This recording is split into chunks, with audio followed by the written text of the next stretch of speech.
elected member of Congress for the 8th District, if we were to convene a forum as you sought re-election in 2 years, what will you have as your hallmark accomplishments that you will tout to all of us?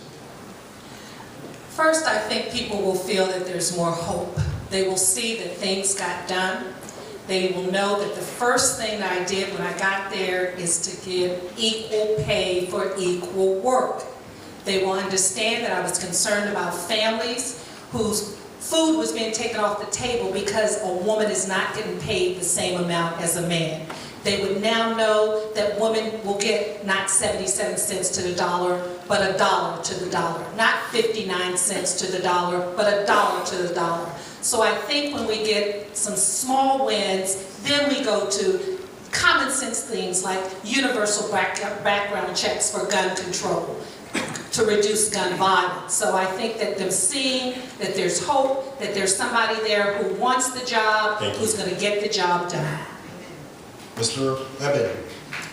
I would hope that we could see more funds for research and development to combat climate change, incentives for green buildings and technology, and training for the green jobs of tomorrow.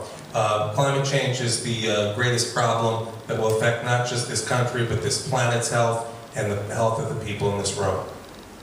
Thank you. Mr. Levine. I think if you elect me, Mark Levine, on June 10th, I think you'll see that the arguments that we make in private, the arguments that we know are right, the progressive values that all of us, or most of us in this room, have, are actually spoken of. They're addressed. We know universal care works better than even the Affordable Care Act. It works in 40 nations on earth who live longer than we do. But who's talking about it? Everyone's saying, oh, well, President Obama, Obamacare, that's the furthest left we can go, that's socialism. No, it hasn't even started.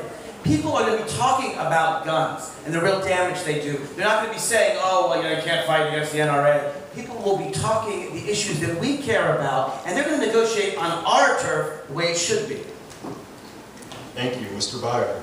The greatest crisis we face domestically and globally is climate change. So if all I get done in the next 2 years is to change the debate and the dialogue on instituting a national progressive carbon tax, we'll be way ahead. And I'm actually optimistic that with all the revenues that would be generated by a national carbon tax, we can begin to rebuild our infrastructure, put 10 million Americans back to work, and hold the poorest harm.